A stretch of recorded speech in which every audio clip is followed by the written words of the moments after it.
కానీ పవన్ కళ్యాణ్ తెలంగాణ ఉద్యమం జరిగినప్పుడు ఆయన స్టాండ్ ఇవ్వటం మీకు తెలుసు కదా. ఆ తర్వాత ఆయన తెలంగాణ రాష్ట్రం ఏర్పడినప్పుడు 11 రోజులు భోజనం చేయాలి. వారు చెప్పిన మాటనే. తర్వాత తెలంగాణ వాళ్ళ దిష్టి తగిలి కోస్తాలో కొబ్బరి చెట్లు మా జిల్లాలోనే మీ జిల్లాలోనే కదా అయిపోయిందన్నారు.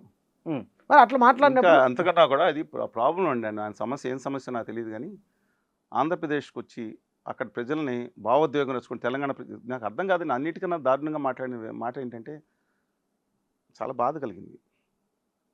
తెలంగాణ వాళ్ళు ఆంధ్ర వాళ్ళని తరిమేశారని టీవీలో ఎన్ని వీడియోలు వేయండి కావాలంటే. నాకు ఎక్కువ రాజకీయ నాయకులు కొంతమంది ఎన్ని మాటలన్నా 99%, 99.99% గుండెలో పెట్టి చూసుకున్నారు. అలాగే మిగతా ప్రాంతాలు కోస్తా రాయలసీమ, అలాగే కోస్తా రాయలసీమ ప్రజలు కూడా తెలంగాణలో ఎక్కడ వేరే ఇన్స్టెన్స్ ఉద్దేశం అందరూ ఒకళ్ళొకళ్ళ అనుబంధం మనందరికీ ఉంది. బుచ్చన్ గారు మీకు నాకు ఉంది సహోదర బంధం, సహా ఉదరం ఒకే కోడి తల్లి కట్టి నుంచి పుట్టాం. నాకు భావన ఖచ్చితంగా ఉంది. కానీ ఈయన ఎక్కడికి వెళ్ళిపోయి నాకు ఒక రెచ్చగొడుతుంది. నేను ఇంకోటి తని తగలేసాను. అక్కడికి వెళ్ళి సిచ్యువేషన్కి వెళ్ళి మీరున్నట్టు అదే చెట్లు తెలంగాణ వాళ్ళు ఒక మనిషి దృష్టి కేసీఆర్ దృష్టి పడిందంటే వేరు, ఆయన ఇష్టం నాకు అభ్యంతరం లేదు. వ్యక్తిగతంగా తెలంగాణలో చల్లని దృష్టి ఉండాలని కోరుకుంటారు. నాతో ఎంతమంది మాట్లాడారండి.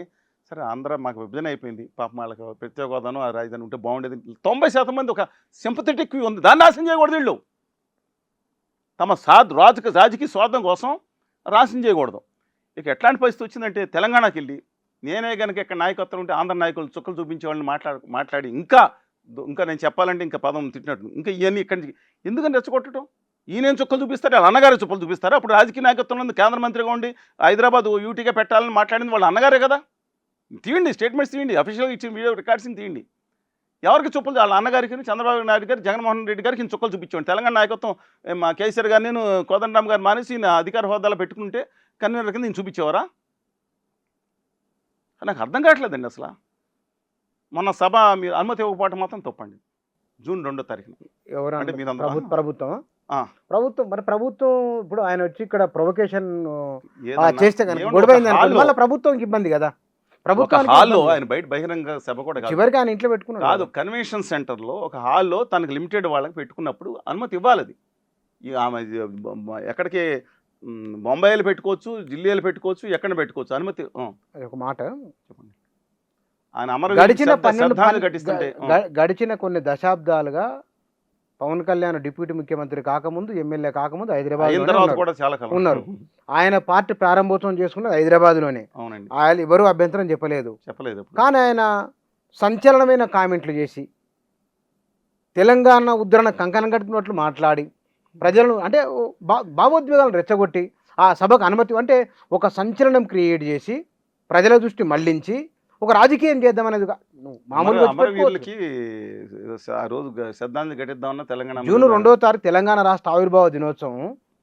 తెలంగాణ రాష్ట్ర ఆవిర్భావ దినోత్సవం రోజున తెలంగాణ రాష్ట్రం ఏర్పడితే 11 రోజులు భోజనం చేయని నాయకుడు, ఎవరికి చెప్పుకోవాలనో బాధపడిన నాయకుడు, తెలంగాణ ప్రజల దిష్టి తగిలి కొబ్బరి చెట్లు ఏంటని చెప్పిన నాయకుడు, తెలంగాణ ఆవిర్భావ దినోత్సవం రోజున అంత వ్యతిరేకతతో ఉండి తెలంగాణ ఉద్యమాన్ని వ్యతిరేకించిన నాయకుడు, రాష్ట్ర విభజన తీరు సరిగా లేదు అని చెప్పిన నాయకుడు. రాష్ట్ర విభజన జరిగిందా, విభజన తీరు సరిగ్గా లేదు, ఆ రోజు హామీలు రాలేదని నేను కూడా మాట్లాడతాను. దానికి సమాధానం చెప్తాను నేను. 2009 డిసెంబర్ 7వ తారీఖున అఖిలపక్ష సమావేశం జరిగింది.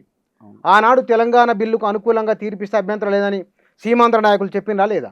చిరంజీవి గారు, చంద్రబాబు నాయుడు అన్నాడు, చిరంజీవి అందరు అన్నారు. సామాజిక తెలంగాణ రికార్డు ఉంది సార్, రికార్డు ఉంది. ఇంకొక మాట డిసెంబర్ 23 ప్రకటన తర్వాత రాజీనామాలు అయిపోయిన తర్వాత శ్రీకృష్ణ కమిటీ ఏర్పాటైంది. శ్రీకృష్ణ కమిటీ ఏర్పాటై ఆయన తర్వాత మళ్ళీ జీవోఎం వచ్చింది. ఆంధ్రప్రదేశ్కు ఏమేం కావాలని అడగాలన్నా, తెలంగాణ ప్రజలకు ఇష్టం లేని సమైక్య ఉద్యమం నడపాలన్నా ఏం చేయవలసి అప్పుడు? విజనరీ ఉన్న రాజకీయ నాయకులు, తమ ప్రాంత పట్ల ప్రేమ ఉన్న రాజకీయ నాయకులు ఏం చేయాలి? అమరావతి కొత్త రాజధాని కావాలి, కొత్త కంపెనీలు కావాలి, ఇక్కడ గ్రోత్ సెంటర్లు కావాలని అడగాలి, లేకపోతే కనుక సమైక్య ఉద్యమం అని చెప్పాలన్నా ఏం మాట్లాడాల్సిండ్రు వాళ్ళప్పుడు? బుచ్చన్ గారు శ్రీకృష్ణ కమిటీ రాష్ట్రంలో మొట్టమొదటిసారి అడుగుపెట్టి 1,27,000 అప్లికేషన్లు విజ్ఞాపనలు స్వీకరించిన తర్వాత సంప్రదింపులు రాష్ట్రంలో అడుగుపెట్టి లేక్ వ్యూ గెస్ట్ హౌస్లో ప్రారంభించారు. ఎవరితో ప్రారంభించారు? నాతోనే కదా.